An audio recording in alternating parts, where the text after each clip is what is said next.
Welcome to the Gift of Gaming podcast. You ever wish you could play some games for the first time all over again? Boy, howdy do we! And that's this week's episode on the Gift of Gaming podcast.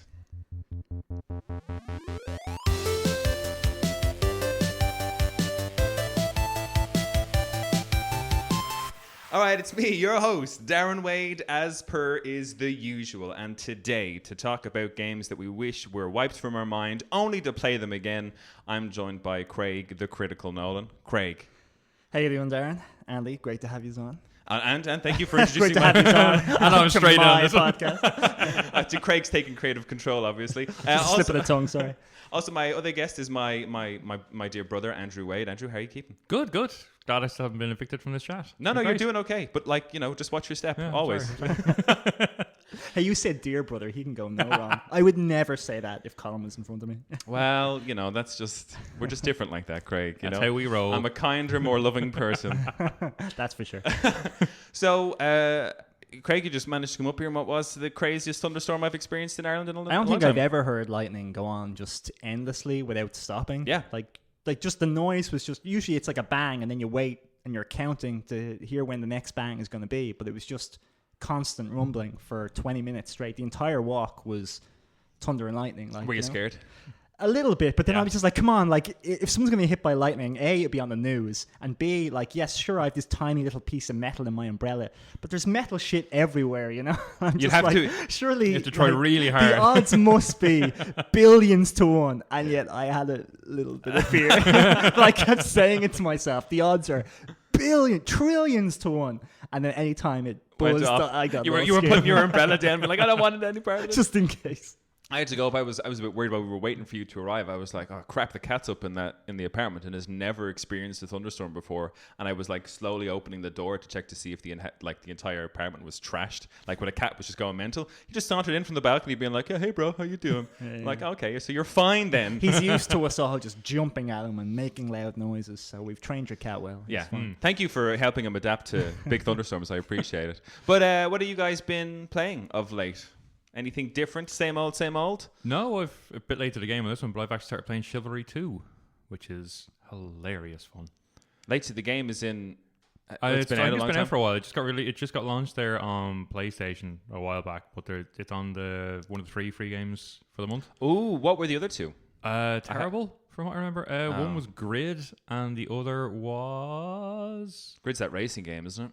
It's like a downhill mountain biking... Oh, yeah, okay. Yeah. Boo, PlayStation, boo.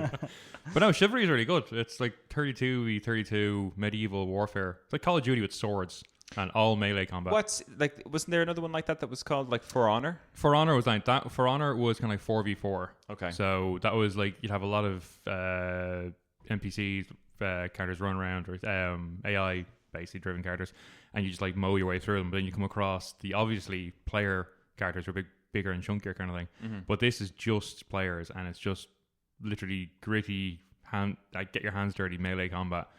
Or unless you're an archer, but they get murdered pretty quickly. Nice. Okay. Nice multiplayer game. Craig, how about you? I was doing the Stardew 1.5 update. I finally got to it after like 100 hours of playing, but I had finally unlocked the Ginger Island thing. But then it's very much an end game type of scenario because I rushed to get there, but like I'm going into this like volcano now trying to get to the top, and all the enemies are just like almost one-shotting me instantly, and I'm like, okay, clearly I'm not really supposed to be here. So it's just taking a long time to slog through and get everything. Yeah, because I got to the bottom of the mines and I got some pretty good weapons and armors and things like that. But like, where do you go to improve on that? See, I don't know, and I don't think there is, because Chris told me that the best weapon in the game is the Galaxy Sword. So I was like, okay, I'm going to get that. But when I finally got it, it turns out it's only every bit as good as the Lava Sword that I had. The stats are identical, except this sword is faster. But whenever I'm going through the mines, my biggest gripe is always the enemies that like fly at you, and then you hit them away, and then they kind of like, do a little circle, and then attack you again. So you're standing there for ages, wasting your time, waiting for them to get to you. Yeah. But this weapon is so fast, but does so little damage that I can only get one hit off before they're blasted away. Yeah. So in these rooms of zombies and whatever, ghosts flying at you, dragon things, I can hit them once, and then I have to wait. and hit them like 6-7 more times. Like it's literally like 60 seconds every time. And if it helps, I had the same issue when I did it the first time, but I had the Galaxy Sword, and then just in the slot next to it, I actually had the Master Slingshot and a rake load of stones, and just hit them and then just start firing rake loads of stones at them. See, I've never once used the slingshot. I've never used the slingshot in that Ever. game either. Because I used it one time and I could put like stones to it, but after like 10 seconds I just ran out of stones. So that's the funny. So here's the funny thing. I've been playing games for years, right? So you think that like, you look at the menu and it's like, oh, Master Slingshot. Oh, the ammunition is stones. Well, I've got loads of stone. I'll just equip the stone to the slingshot so I can use it. I could not figure out how to do that. Still didn't. So I was like, well, fuck this slingshot. It took me hours to figure out how to put bait on my rod. First, the game doesn't tell you that you need the upgraded rod to have bait. Yeah, like it doesn't tell you that ever. But it has got the little faded out symbol with the hook on the first. I know, but you'll only see that if you get the new rod. Yeah, there's no way to distinguish then. What is hook bait? Bait hook? So the fiberglass rod, I think, is the newest one, but on that you can add like a little attachment with hooks and stuff like that, which I still haven't done because I don't fish enough. But no, it's really starting to slow down for me. Like I just started the DLC, but I'm just real like, no, they really want it to be end game, like a slog to do anything. Did you gas yourself, like in terms of? I think I have, which is a shame because I hadn't yet quite proposed to my gal, Yeah. Oh, so, no. Who'd you go for in the end? Abigail, always. Abigail. Nice. Yeah. Fine choice. She's fine the coolest, She's the one with the. Oh no, Abigail's the purple hair. Purple hair. Yeah. Okay. Yeah. Very nice. Very nice. I'm currently playing Advance Wars Reboot Camp 1 and 2. And I finished 1, and I'm just currently going through and 100%ing it, and I'm having the best time. Just be careful you don't burn yourself out, Darren, because that's what my worry was. And I can feel. Well, I've cleared Advance Wars 2 several times to the point where even when I'm playing the maps, I remember my exact moves. Nice. Well, that's not a good thing because I'm doing the exact same thing, and I'm like, I know I've been here that before. This is the most optimal move. So I think for me, the last time I played it was literally on my, and I had a Game Boy Advance SP. Never played Advance Wars on my game on my SP. It was always on the original Game Boy Advance. That's how long ago it's been since I played that game. Now, granted, I played it to death back then. In that there's some levels that crop up, and I'm like, oh, I remember this one from 13 fucking years ago. Yeah.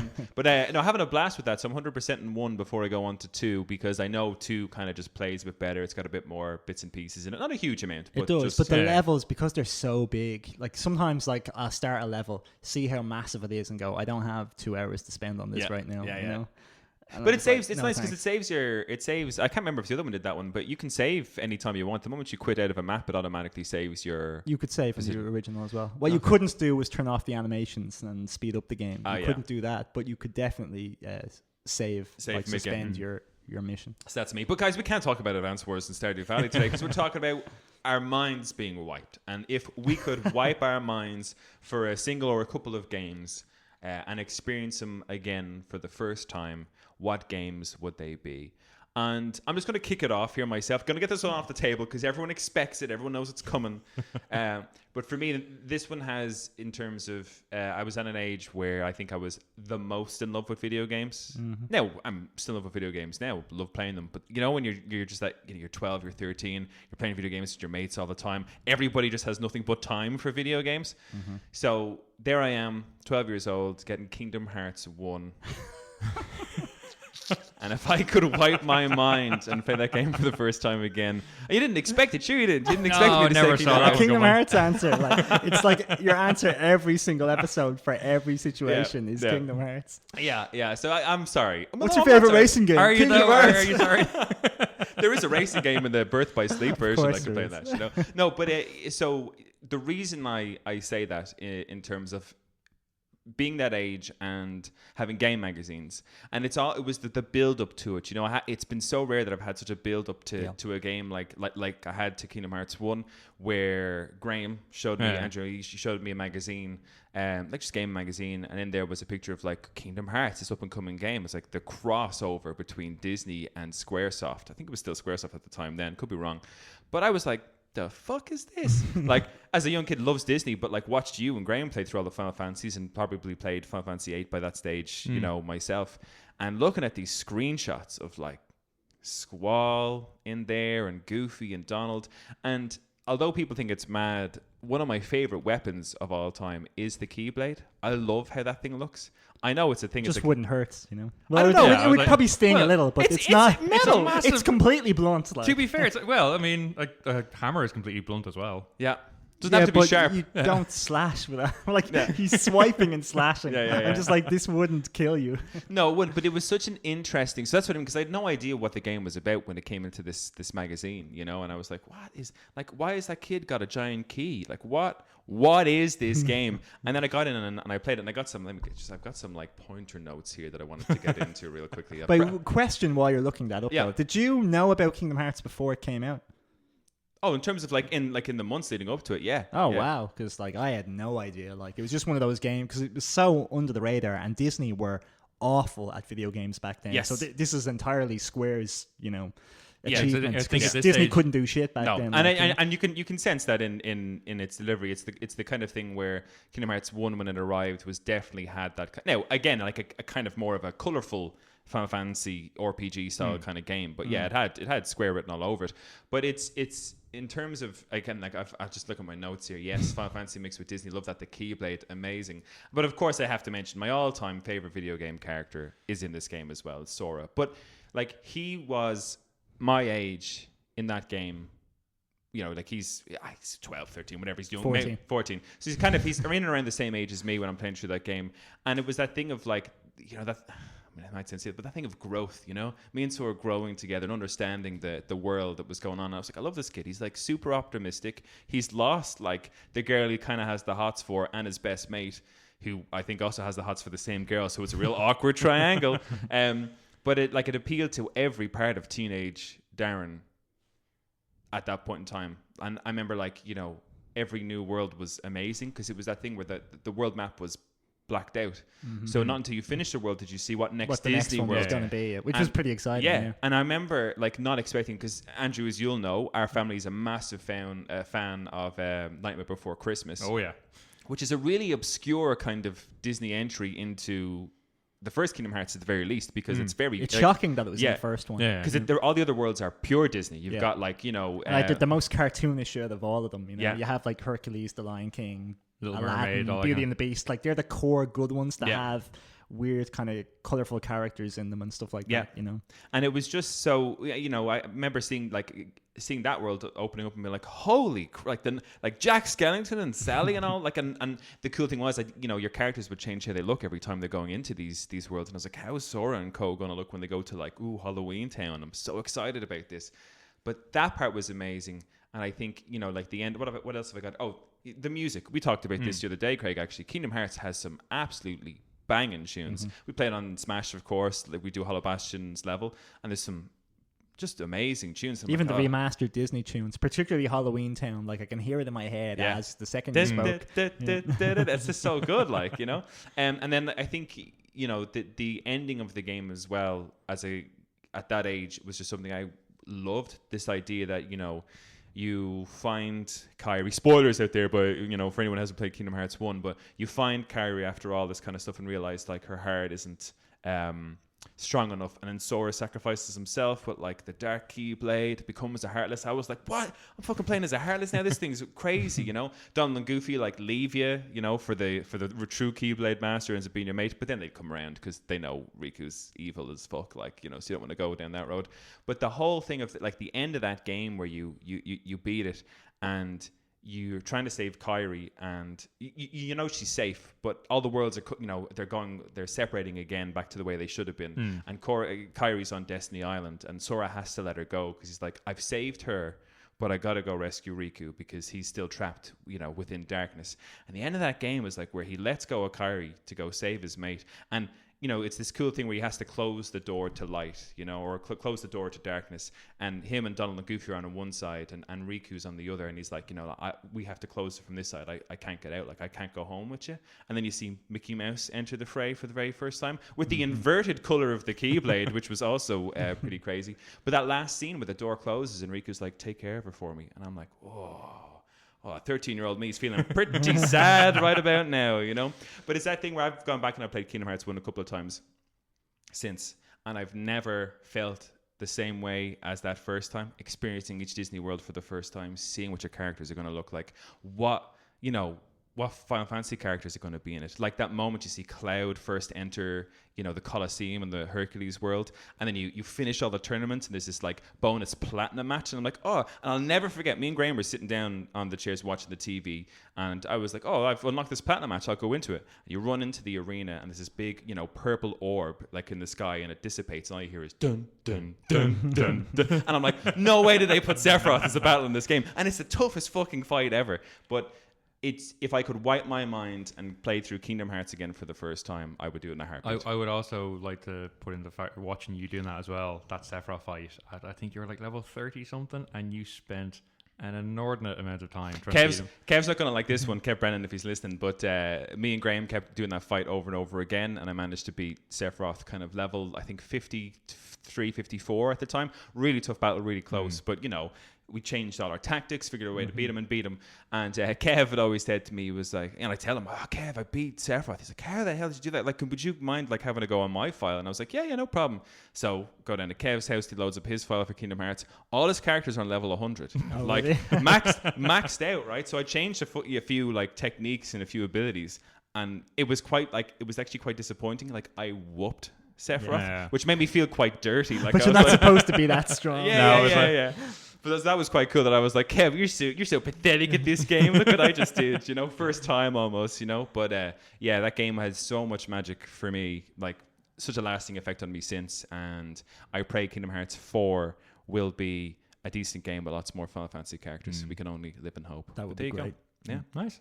So wipe my mind. Let me play Kingdom Hearts again.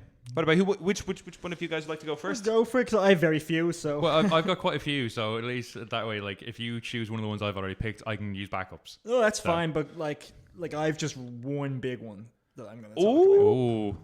Because I only had one answer when you asked me this, so I'll just probably talk at length about it. And I know it's not one of yours, so by all means. I see. Okay, yeah. Take it away, Andrew. You go for it. Then we'll let Craig come in for his big one after. Then. All right. Well, I'm going to go with. I know you were talking about earlier, Craig, saying anything past 5 years you wouldn't take on. So I think I should be safe saying this one. Then FF7 original.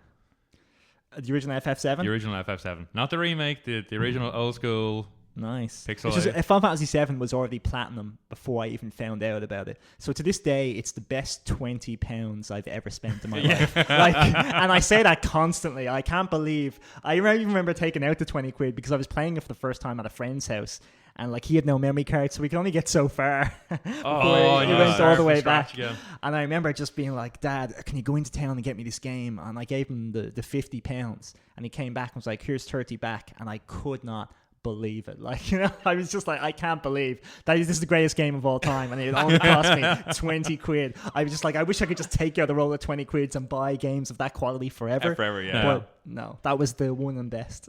Sorry to jump in. No, you're good. No, I think, but yes, I grew up that game. That came out. I think a friend of mine bought it during secondary school, and we kept going over back to his literally every day after school, bounce it back and forth between ourselves, playing it through. But then he obviously couldn't contain himself. He continued playing it one of the days afterwards. So I got back and he was like well ahead. Like, I can't do this. I need my own copy now. I can't miss out on this. Got it then, and then I think we ended up playing it. I sank so much time into that game. It's one of the few games I'm glad that it doesn't have a timer. It stops at 99 hours. When you hit 99 hours, 99 and 59 minutes, it stops counting. I'm so glad for that, because me looking back at the amount of time I put into that. But yeah, no, that means game, they didn't expect anyone to go over. My God, did I go over that? Because it's funny. You and Graham had a file on. God, I think it was like the black PlayStation 1 memory card, if I remember correctly. You had like the black one with the Tekken sticker on it. With the black with the Tekken sticker on it, we had the red one that had a Ridge Racer sticker on it, and then a Pac-Man, and then we had the see-through one we had as well. Yeah. So we're putting files onto all of them at that stage. But I remember like loading up sometimes yours and Graham's, like, I don't know if the two of you played it, but like the completed file, and I'd go off and do some fights, and there was Knights of the Round Table and all these type of things. And it wasn't until years later that when I played through the game myself, I was like, where the fuck is all this stuff? Like, where the hell is Knights Around Tables? Where did they get this? But like, it's amazing that you guys actually managed to. I mean, none of us beat any of the Ultimate Weapons at that time, but like the fact that you guys managed to play that game the way you did and get what you did when there was no internet. But that's the thing. I mean, we got so lucky trying to get Knights of the Round, because I remember getting, I think it was a Games Master magazine, And at the time, they hadn't figured out how to get Knights of the Round. They just knew that it involved chocobos and breeding and all this kind of stuff. And they said, like, if you get 2 yellow chocobos, we'll make a green one. And then if you're lucky, 2 yellow ones, make a blue one. Not realizing you had to like have A ranks or B ranks or S ranks, male and female from different areas, had to be good, bad, all this phenomenal amount of thing to it. All this just basically to get Knights of the Round, which was just, it's about 10 hours of work, like easily, yeah. Least, and 10 hours of work when you know if you know what you're doing. Yeah, when you had no clue what you're doing, we spent days upon days on days. But what is it about that game that you would love to have your mind completely wiped out? The story, it's probably the first time I actually cried in a game for a very obvious scene that, if you haven't played. No, I'm sorry. I'm just gonna drop the bomb here. Aerith dies in it, guys. Play the game. If you haven't played it, it's your own fault. Playing that game. It's so. The first time I happened, it was so unexpected because like there's nothing to say. Like she's gone there to pray and try and get holy and stop Sephiroth. And he just comes down and guts her with his sword. And it's the first time I think I remember playing a game where a playable main character died.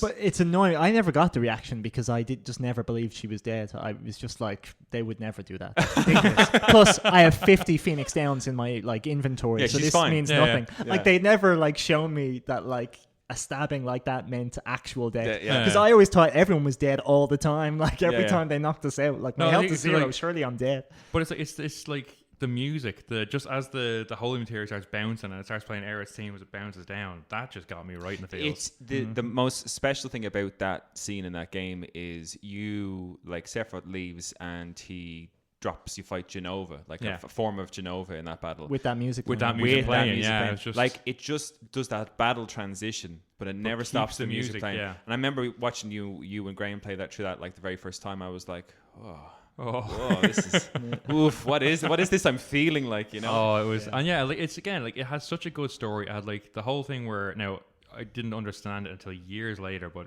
Cloud not being Cloud, being a clone of Sephiroth, that I lost all track of what happened in that. Well, I mean that's kind of like because the original FF7 is kind of like a Kingdom Hearts in the sense that like they wrote a story and then they start filling holes with all sorts of bullshit. Hey. And eventually it falls apart. Oh, like, the more you look into Cloud and his whole upbringing, the worse it gets. So it's best to just think of Cloud as just like a failed experiment and not look into it anymore. No, because it's not good. Yeah, it doesn't make any sense at all. All right, nice. Final Fantasy 7. A fine choice. And again, like that, it's just whether you say with the graphics, I mean, whether it held up or not, but I mean the story for that game. That's why I played again. Just the story for it was just incredible. Well, before Remake Part 1 came out, at least I was still playing FF7 on the Switch and enjoying it. In terms of its design and its art style, I was still enjoying it immensely. Chris had put me onto a couple of cool mods you could get to make it look more realistic or whatever. I had zero interest in playing it on a laptop or PC. Just sitting down on your Switch is just the easiest thing in the world to play through a Final Fantasy game. I did it in work like 10 years ago. Back in the glory days where we did absolutely nothing. We just come in and wait for potential work to come in, and that was a time where people around me were like, "Oh, hey, I got a mod for Final Fantasy. You should check it out." And it's like, "Oh my god, the next week is going to be great." And Darren, you might remember as well. Just finish off on that one. Do the Equalizer that we had for the PlayStation, where you could. I tried it once and it was great. Like, here's all your level 99 characters, all their level 4 limit breaks, all the best weapons, everything. I think I played it for about 5 minutes and went, "This is terrible."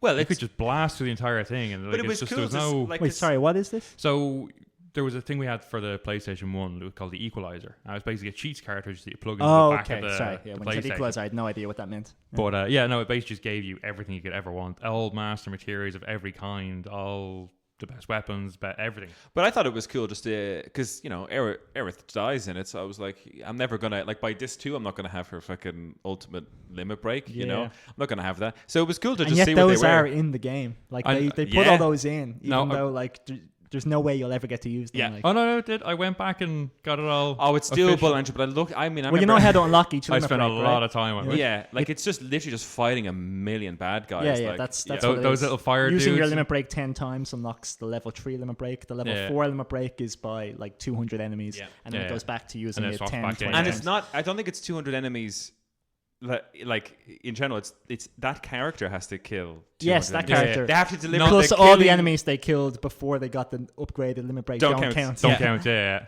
It was hell. It was. I mean, I looked at it and been like, oh, this would be fun because in Final Fantasy VIII, there's the game breaking stuff you can do at the start with Squall and his limit break. And I was like, oh, I feel like doing this for Aerith, and I looked it up and I was like, this is not.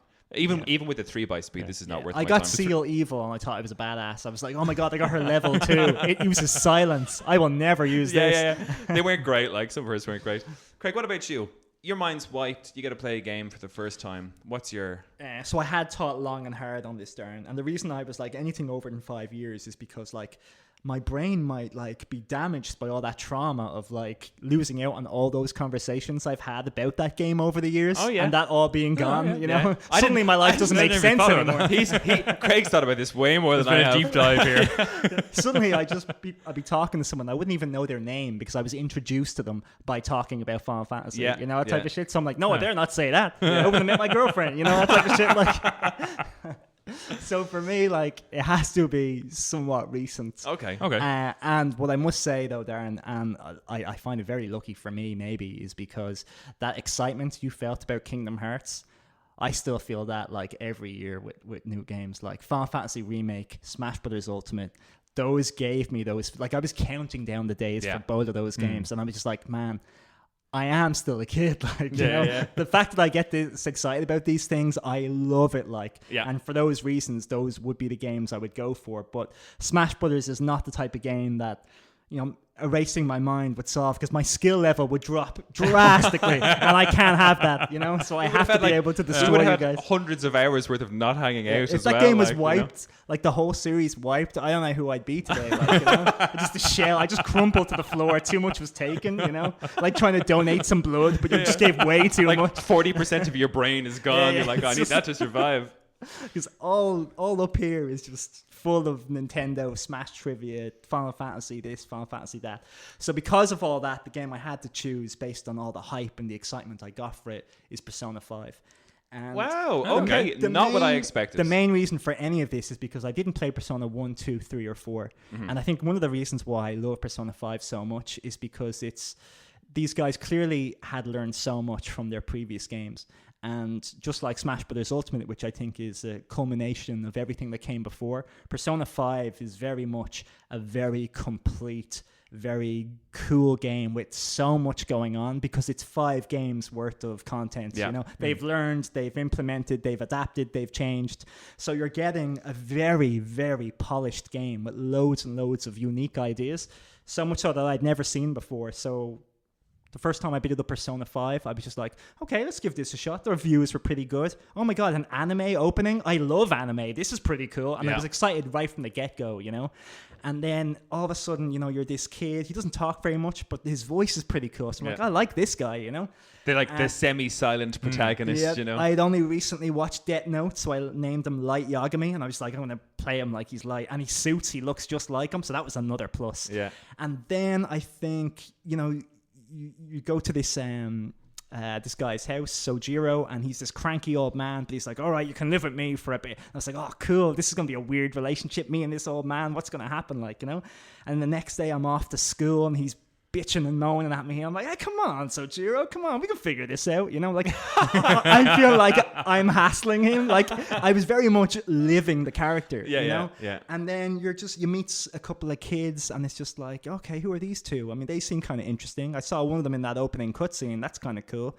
And then all of a sudden you get transported to another world, and I'm just like, I have no idea what's going to happen from here, because I knew nothing, you know? So as soon as I went into another world, I was like, what the hell's going to happen? What is this game? Like, I don't know. And then just that constant discovery and reward, and the fact that the story was so good, I felt I was like watching like a proper series on TV, like a proper anime TV series. And it has, but I was playing it. Yeah. And that excitement was just driving me constantly. And I think I must have played it for about 10 hours the first time I booted up the game. Like, you know, I just could not stop. And it was like even the cycle, like then you go and you do something cool, and I'm saying to myself, man, what I just did there was pretty cool. But then Ryuji's messaging me, and he's like, man, that thing we do was really, really cool, wasn't it? I was like, it totally was. And like, I feel like I'm having a real conversation with a video game character because he also thinks it's great what we did, you know? Yeah. So it's kind of, you know, when you're Spider-Man, you're flying around, you never get to just stop and be like, hey guys, I'm Spider-Man. Isn't this fucking deadly? Whereas in this game, you're doing superhero-like stuff, but then you're meeting up to talk about it, and you're like, man, that was fucking cool. Should we keep this a secret? I think we should, you know? And like that excitement is just throughout the entire game. For me anyway, because I hadn't played the others, so I didn't know what was coming. And by the time the first dungeon was over, I was just like, this is the game now, because like we beat the boss, and like surely this is going to end. And then my supporting team, we're all going out and we're getting like food and we're eating ice cream. I'm like, yeah, we're celebrating, we beat the game. But I was like, I heard this is a 100+ hour game, and I'm only about 10-15 hours in. So this can't be the end. And lo and behold, another situation presents itself, and I was like, oh, here we go. Like, and it's got such, you know, in the day-to-day school bit and spending time with your friends, which you have to choose all that kind of shit really wisely. It's got all the vibes of a really nice, like, you know, when you're walking to school and you've got like your bag on your back, whatever. It's got all the vibes of like a really good, like, you know, an anime or a Studio Ghibli film. It's the atmosphere. You're actually living the life, you know? Like, you go to sleep, you go to bed, you eat, you hang out with friends, you go to school. It's just in the evenings you go into another world and fight monsters. Like, it's like my change dream, people's you know? subconscious. Because I'm a massive fan of Death Note, and the big thing in Death Note is the guy could like make anyone die, you know.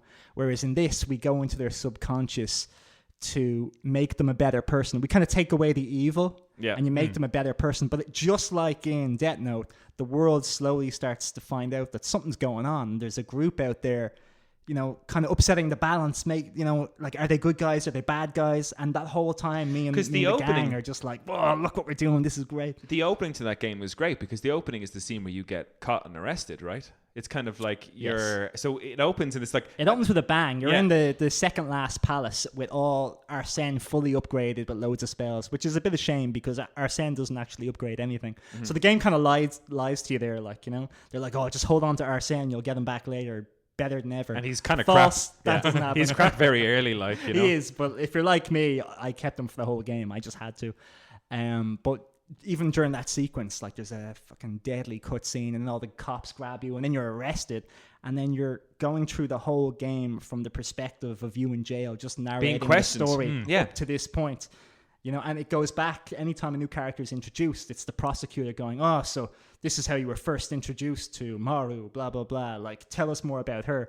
And then it transitions back again. Like, so it's constantly going back and forward between you in jail and you. It's one of the, like, again, I had no idea why I was in jail. I had no idea what the hell was going on. I was just a school kid. That's what I mean. They have you on a hook. That's there's so much mystery. Like, it's like reading a really good novel that has just 100 different characters doing 100 different things. You just don't know what anyone's doing, you know? Yeah. And again, Persona 5, not only was it a great story, but as you said, like that gameplay loop of just going into a dungeon and then hanging out with a friend to just, you know, sip coffee all day at a diner to improve your guts, because it's pretty ballsy to just order coffee in a cafe. And I was like, that is brilliant. But just doing that improved your guts, which would make you stronger when you went into the metaverse. So hanging out, doing ordinary things was your grind. Was the RPG grind of you fighting 100 monsters to get Eret's limit break. In Persona 5, you go to a coffee shop and sip coffee or play pool or just hang out, and then you learn more abilities. And like, that is so unique. It was so cool. It was such a clever design, and I only got onto it. I played the Persona 5 Royal Edition or Royale Edition during COVID. And it was such a nice, because like one of the things I'd always love to do was actually go to Tokyo and experience Tokyo and the night lights and the neon and the rain and just play Persona 5 and you have right. You're walking around Shibuya. You know? But that's exactly it. I was walking around this and be like, oh, the vibes of this place are so, like, regardless of you know, all the gameplay stuff and everything like that, just the atmosphere the game creates at times. Is and the music, like, enjoyable. It has that jazzy soundtrack, and just anytime there's a loading screen, little silhouettes go past of people like on the train, or you walk. Whatever you're doing in that moment, it'll show you a transition, like a screen wipe, like in Star Wars, but with characters doing It's something. so stylish. It's so stylish. Even when you pause the game, your character just puts his hand up and like his fingers are where all the little icons are for like, you know, scrolling through your menu. Yeah. So just pressing start is cool as shit. You know? I just did that all the time. You know, so that is just such a game that I would love to go back, delete it all, just so I can recapture those moments, because there were hundreds. Yeah. You know? A fine choice. Yeah, I like that. I'm surprised. I think I'm going to mention one that I thought was going to be your one, but we'll get around to that maybe. So I only wanted to pick one because I was like, I want to just give it a full 10 minutes of me just gushing about it, because it's just so good. And I didn't even get to play Royal the first time. So if I really wanted to go back now, I would delete it all and play Royal. There's so much extra in Royal, because I remember I played the start of the normal version when it first came out, and never touched Persona 5. I just was one of those things that just got left in my library for ages. And the Royal Edition came out for like next to nothing, and I bought that. And I remember the start of the game, and I played the start of the game, and in the first like 10-15 minutes there's a new character like straight off the bat. I was like, okay. Well, so kind of. Yeah. Well, I mean, kind of. I'm about 3/4 of the way through the game, and she hasn't come back into it yet. Oh well, that's shit. She's there at the start, but like I think her palace is last, right? Because I'm already like pretty close to the end game. But I hear there's a kind of funny games is a podcast I listen to, and there's a guy, Barrett is his name. He kind of produces the show. You'd hear him on like the back mic sometimes, but anytime they get into a conversation about Persona 5, he, like you, Craig, is gushing about it, like, you know. And maybe it wouldn't have the impact if I played 1, 2, 3, and 4, because I would have been a slow build up to this. You know, like when a new Assassin's Creed or a new Call of Duty comes out, you're just like, okay, they have a couple of new guns, isn't that great?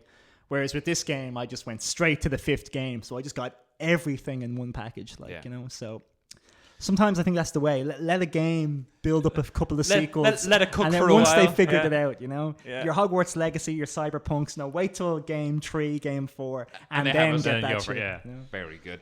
I'll jump through my one. This my second one, quite, you know, quick enough, because I do want to give a good bit of time to my third one. But my second one that I'd love to play again for the very first time, just because I love the game so much, would be Red Dead Redemption 2. Good choice. Second one. Very good choice. I think there's something quite special about the story of that game. You know, it is a true redemption story. I mean, John Marston in the first one, do I consider that a true redemption story? Nah, particularly. Nah. But Arthur Morgan's redemption arc in this game is just one of the most heartbreaking yet lovely. Like, this guy fighting with his conscience throughout the entire game, because he knows what he does is wrong, and he's always trying to find a way to right it. It's the characters in that game, the open world, it's one of the most lived in open worlds I have ever played. Like, in terms of you're traveling, and it could be, and it was this thing I love doing, because you get on the horse. For anybody who's played Red Dead Redemption, big open world, one of the ways is traverse is fast travel, of course, but you can get on a horse and just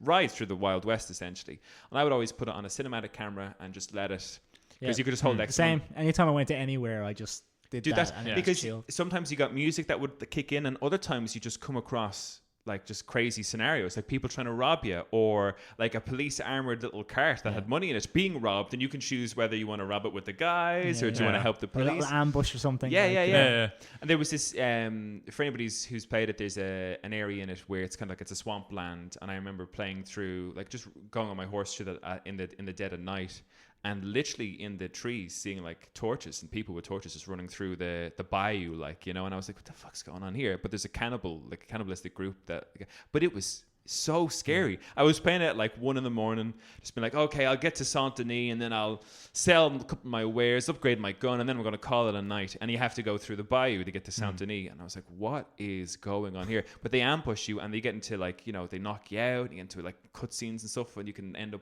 you know, awake somewhere else with all your shit robbed. I was like, but there's so much in that game that I'd love to experience again for the first time. Yeah, like you camp out with such a great group of misfits. That opening 10 hours is just It's perfect. incredible. Yeah. Like, you're right, and it's great, because if you're a fan of the first game, the way I knew I was like, okay, they're going to play these characters right, is that you're playing as Arthur Morgan, nothing to do with John Marston, and you realize that your character hates John Marston. Rightly so. Yeah. He's a part of the little crew, bitch. and he's a little bitch, and he hates him. And that was, for me, I was like, okay, interesting. But it's this story of this guy just with this group of, you know, outlaws, but he never wanted the outlaw life.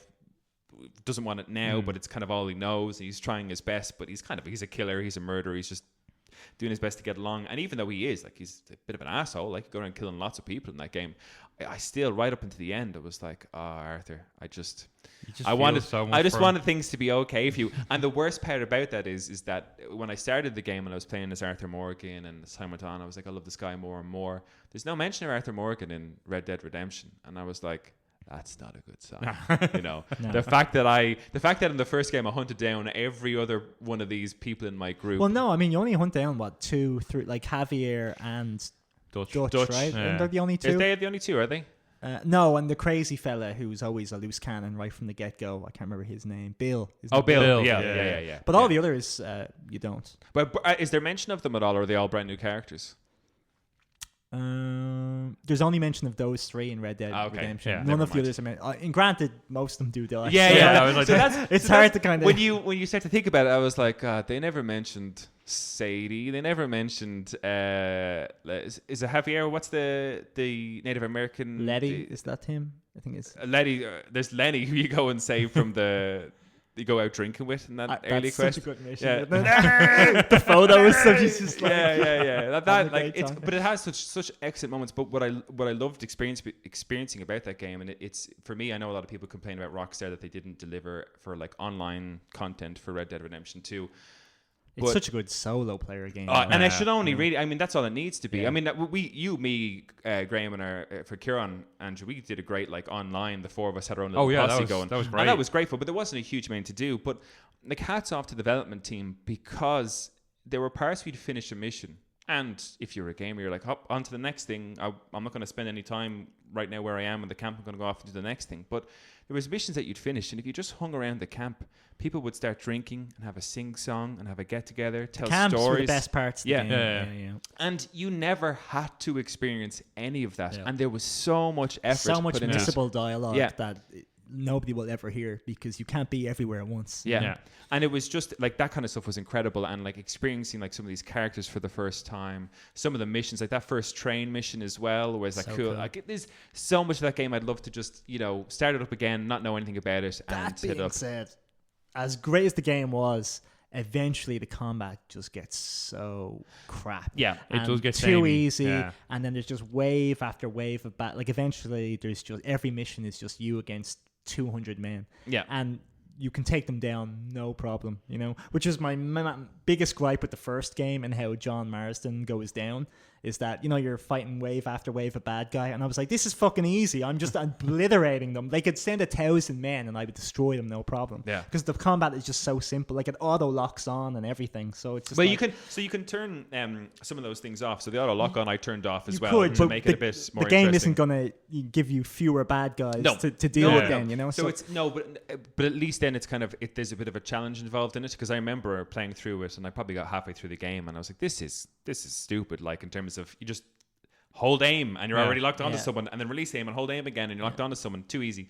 But no, I think that was probably, and I love open world games, and I'm playing like Horizon Forbidden West, which is a beautiful open world game, but there is no game that exists, I don't think, today that felt as lived in as the open world of Red Dead Redemption 2. Stuff happened everywhere you went all the time. It was just full of life, and I would love to experience that from zero again. That was unbelievable. Yeah, that's a good choice. Yeah, I'd probably agree with that one now if the combat was any good. But I've been thinking of going back and just replaying the game, and a part of me that doesn't is just like The combat's The cool. combat. just especially like, do you know, I think once you go to that like island to look for Javier, do you know, at the kind of end near Yes. enough to the end game. Yeah. By then I just didn't care anymore. Yeah. Like there was just too many missions of just So I'm Just keep shooting guys, shooting 100% guys. with you on that. And I think if it was any other game, I probably would have stopped playing.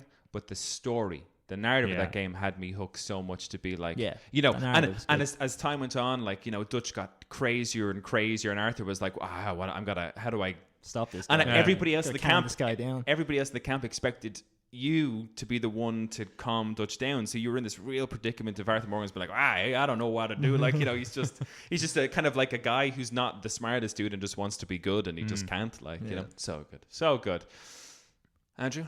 Like you, I love you're going to do a quick one on that one, and you move on to your third one. I'm gonna have to get my third one quick. This could be a long episode, fellas. See, just get it over and done with. That's. I will also do a quick run in for this because I do want to talk about the other one more. But the original Metal Gear Solid. Wow, very good. Okay, didn't think of that.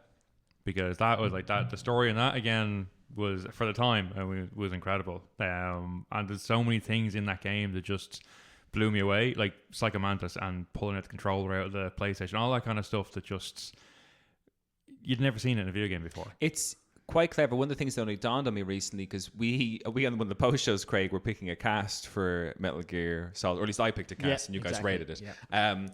I don't think I did too well, but we'll. No, you did. That was really. Some of your choices were excellent. So. Thank you. If you want to listen to that, you should get onto our patreon.com/thegifted. Don't reveal a single answer. yeah. You want that content? You got to come and see it. But thinking of that reminded me of that scene. I can't remember where it is, but you come into a small little cave system and there's loads of wolves. But if you have Sniper Wolf's handkerchief with her scent on it, they love you. Well, they just have little love hearts, and it's like for a PlayStation 1 game with all these little tidbits was amazing. Yeah, with the level of intelligence, the level of thought that went into the game as well. And like that, as I say, with one of the things like Psycho Mantis reading your every move, you can't hit him, but then the screen kicks out, and the idea is you pull out the controller and put it in port 2, so he's still trying to read port 1. So you just fucked at his brain by going through a completely different port on your PlayStation. It was like that is classic. It's such a good idea. Yeah, it's a classic Kojima right there, just fucking with the system. The fourth wall. I was like, what in the hell is this kind of? But yeah, like that game, like the story for that was incredible. And like between Liquid and Solid kind of thing, the backstory. I realize you don't get more of that until you get further into like 2 and 3 and 4, and you start to understand more. You don't need any of that. It's all 2 and 4 for me don't exist. The la lu la lo. Ridiculous. Yeah. I know I'm going to say for this, but I loved 4. I thought it was fantastic. It went on. There was far too many cutscenes, but some of the cutscenes. That's because he just dug himself a grave and didn't know what to do. Yeah, I was like, oh god, what the to do? story doesn't make any sense. I don't know what I'm doing. I'm just going to throw fucking ninjas at the wall. But like I know, and again, I'm very sure what your both opinions are of this. But the last fight between Solid and Liquid, where they're injecting each other at that stage. Again, I don't like that either. No, I love that. I thought. I love it. I love how much you hate it. I mean, I'd be like somewhere in between. I love that you got to fight again. But like, I remember watching that game, and it is like. Towards the end, it's pretty much torture porn. But no, let me just back up why I hate that, because you're going on about that specific fight, and in that specific fight, it's Solid versus Liquid. Although gradually he starts to fade into becoming Ocelot again, and then eventually it's just Solid Snake, an old man Snake fighting old Ocelot, and then Ocelot dies, and Liquid was never there ever. So. All the previous games where Liquid was like, brother, it's me, and I'm back, and isn't this a twist? That was all nonsense. Yep. And none of that actually happened. And I'm just like, okay, they did the Les Enfants Terribles project to make the best soldiers. Yeah, all they have to do is just hypnotize you, and it's that fucking simple, because he believed he was Liquid, and therefore could do all Liquid's abilities through simple fucking... hypnosis. Craig, just don't pay attention to the story, okay? No, I think it's pay attention to the story as it happens, but don't dive into it. But like, as you said, you were talking about Metal Gear original Solid one, 1, which I think... Sorry, we should stay on that. No more. I'm sorry. I derailed there. No, like it had some of the best bosses. It like had Psycho Mantis, it had Sniper Wolf, as you mentioned before, it had Vulcan Raven. Like they were great, and then they were an event. Each one was a different fight, a different thing you had to do. Which was great. Different fight. Well, I mean, they had different powers, with the Vulcan machine gun, even the tank, and then the sniper battle was pretty cool. Yeah. And then was it the decoy octopus who was already He's dead? the only one you didn't fight. Yeah, because he was already dead. He was already dead, which is a real shame. Jesus, I forgot about that. Yeah. Because like that was back in the day when like you had the magazine, and when you not the magazine, the booklet that came with the game. Yeah. And when you opened that up, it showed the like 6 bosses. It was just like Liquid Snake, Vulcan Raven, Revolver Ocelot, and then Decoy Octopus, and you're like, oh fuck, I don't want to meet him. Yeah. But he was a decoy. Like, towards the end of the game, they're just like, oh yeah, Octopus died at the start. Yeah. It's like, what? But I was like, no, it's just again like the stealth aspect to it was fantastic. Whose footprints are these? Yeah. It's just a box. I didn't expect that. They see my footprints? Wow. Yeah, it was introduced a whole lot of new. Yeah, I mean, like things. the stuff that came across, like the stealth aspect of it was something you hadn't really seen in games before. The interaction between all the different characters, and it was incredible. And it's just it was just one that's always stuck with me. It was like I don't feel like I cannot play it now. I cannot go back to play it because like I know the whole thing, or I think I know the whole thing anyway. But I'd have to have a Mindwipe to be able to play that game again because I couldn't play it knowing what I know going into it now. I suppose. I remember nearly every line of dialogue. Yeah. So good. Like, yeah. That and of Twin Snakes. And if I was going back to play it again, I'd recommend you get that GameCube version just for the cutscenes. The upgrade in the anime cutscenes. Like, Grey Fox versus Solid Snake is just such an awesome fight. It has no reason. A gun versus a sword should never be a good fight. But it was this great. somehow It was is a really amazing good fight. fight. Yeah.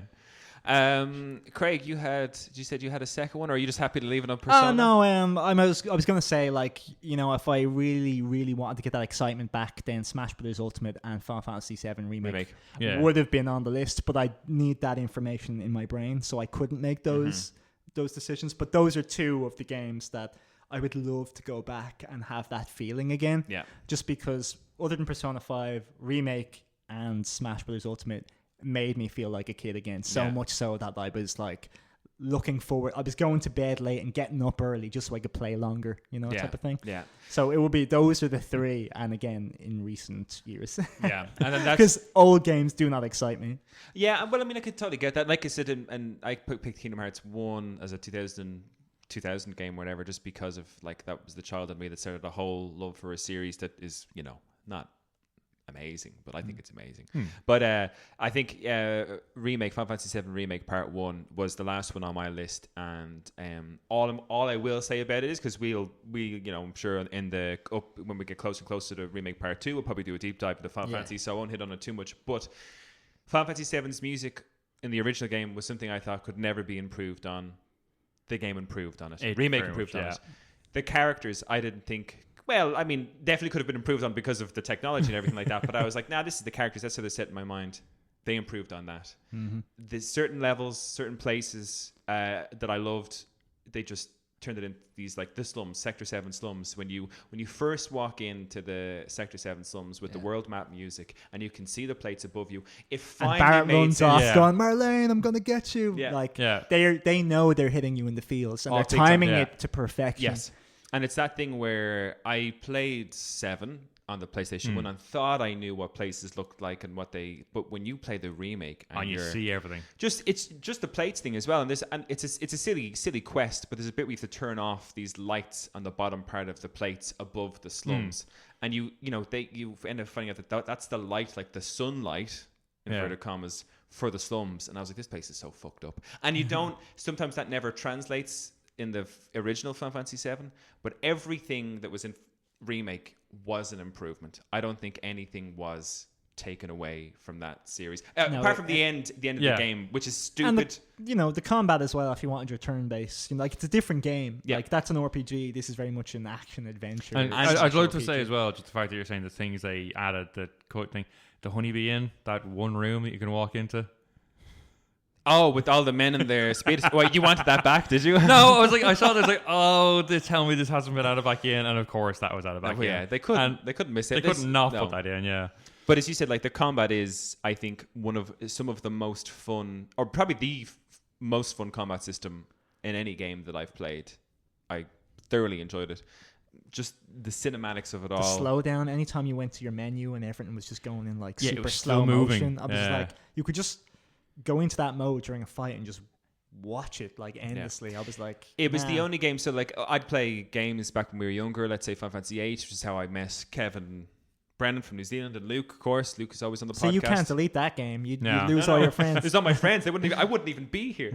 But they're, in terms of, we would go home and play that game, and we'd come into school every day and talk about it so much. And Final Fantasy VII Remake Part 1 really brought that back to me. Kevin was living in New Zealand, so he would have woken up just as I would be going to bed. And every time I'd go, because it was COVID, it was locked down, I'd go for a stroll at night, and I'd give Kev a buzz. And we were kind of always at the same part of the game, so we'd always talk right up to the point of the person who'd gotten the least furthest in it. And we were always very kind of in around the same spot.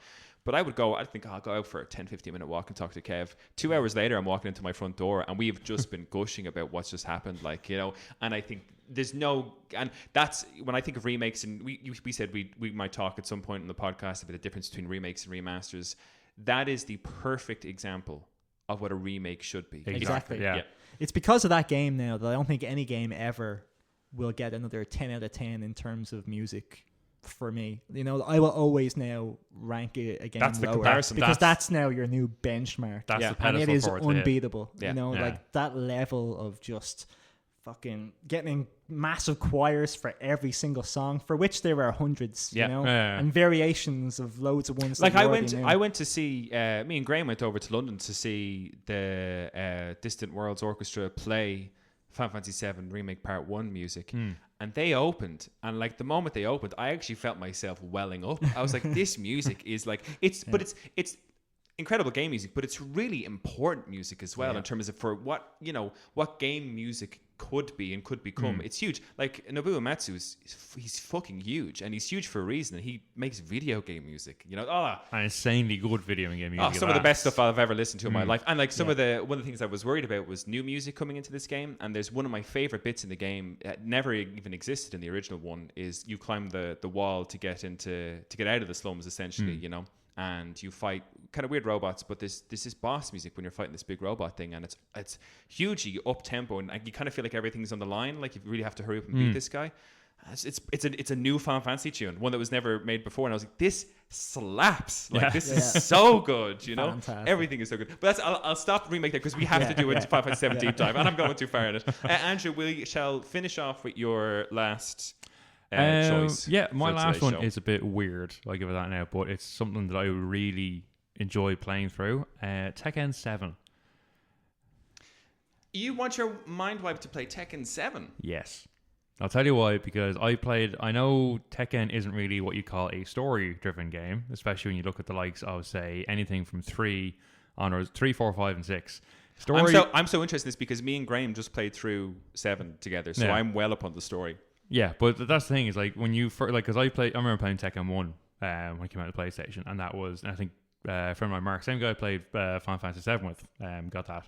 I like that. It was cool for the thing because it was a fighting game, but with a story, inverted commas there.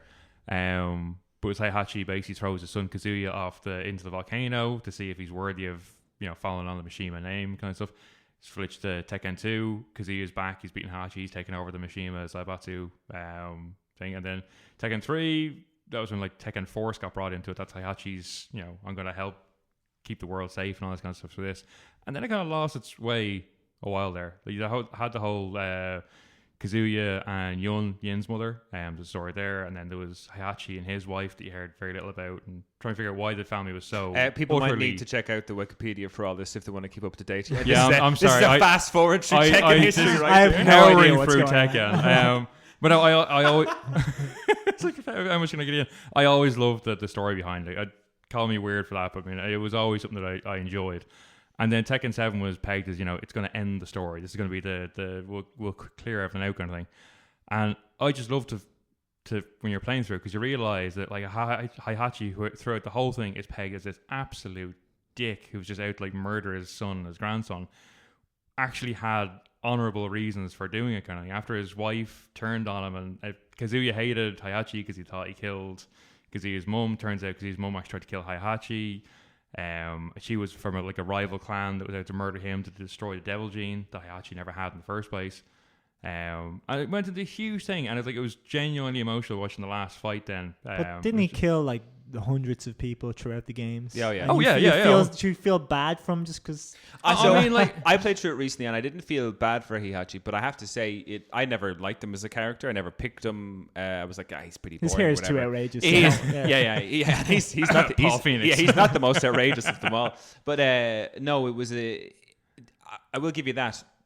To a point, I understand, yeah. Because it wraps up the story nicely, and it's got me very pumped for Tekken 8, which will be released. So it doesn't soon. wrap up the story. No, it doesn't. It doesn't end like. Well, I mean, a character dies in it or whatever else, which is quite a surprising move for Tekken because people just keep coming back every game. But what I can't get past in terms of, because I've played through the story, and Craig, you get these cutscenes right in this game. I guess they realized that the story itself wasn't translating well enough through the actual game and through the cutscenes. But surely, like, the story is different depending on who beats the game. No. So you can. So there's a campaign mode where you're forced to play as certain characters, okay, and then every character has their own arcade mode. Yeah. So in the campaign mode is where you have the story, but it very clearly wasn't translating properly in terms of, okay, we're moving too fast here or whatever. So they introduced this thing, and it's the most fucking stupid thing in a game ever. They've got this dude who narrates it, and he's a journalist. And it's the man, like they're blowing up buildings, right? And this journalist is like, I just had to find out what Hihachi was up to. Yeah, right. He's that got, like, part of it was he's got abominable. the worst voice, the most boring It sounds guy like ever. Resident Evil 1 and 2. He was. Oh, it was like. It's like voice acting went back like 20 years for video games, because it is that. And it's so funny because you'd watch a scene whereby a whole building was blown up and Kazi has taken over the family name and it's a big deal. And he's like, I wondered what was going to happen next. It's like, it's the stupidest fucking thing. So I'm surprised. Like, I know the story in its essence is good. It is delivered in such a fucking So what's the awful way. reason for the mind wipe? Huh? Because I loved that story, and I know, as Darren's clearly here, not as pumped for it as I was, having played Tekken for because we played Tekken together for years, kind of thing.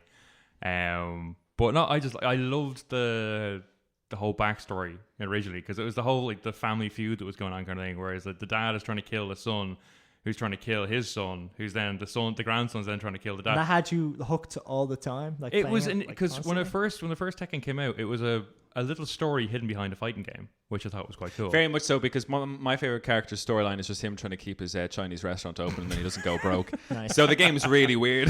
Yeah, I mean, that's Yoshimitsu and is part of the clan, but he's also got this weird doctor following him around, kind of thing. So I mean, I'll let you. Well, I mean, it's your choice. You're a free country. You can No, we choose can what you tell him want. he's full of shit. Like, you know? And I can't believe that's what we're going to end on.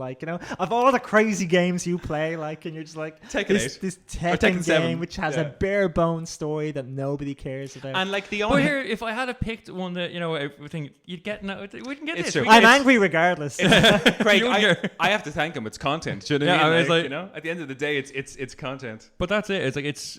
It was one of those, for me anyway. I know, as I said, Tekken 8, it continues on, kind of thing, and it will continue on with the way it goes. But for me, it very nicely and very properly squared away the entire story that it was trying desperately to kind of stick to throughout the games.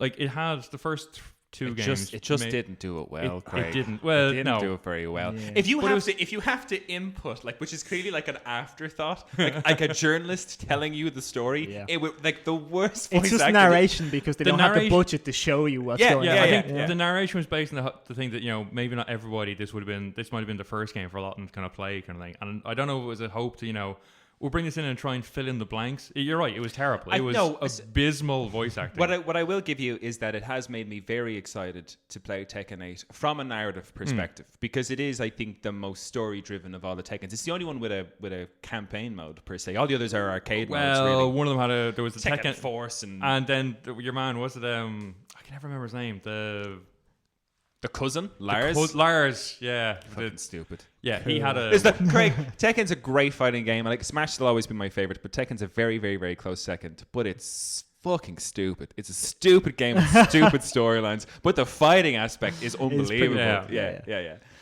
Well, thanks for that, Andrew. We're just gonna. Well, wait a minute. So here's me thinking about all the consequences that a mind wipe would have on me and shit like that, and you're just like Tekken 7. But you're not taking this a little bit seriously. I never said to you, right, that your mind would be I know, wiping but that. Darren, you can talk about Kingdom Hearts any day of the week. Yeah, but that's to true. actually go and think what would happen if my mind was erased and then I played the game, And I don't think either of you No. two did your homework on this one, and I I'm think pretty you disappointed in looked- both of you. I think you look far too deep in it. This is a case of if you could play a game again from scratch. Your edition of the whole No, your mind was wiped. my entire brain And was you have wiped. to go with what goes with that. In Craig's defense, the episode is going to be called Mindwipe. So yeah, I guess. You can name whatever you want, and just prove me wrong on here. Craig is an idiot. Is Edit what we're out gonna call this. this episode.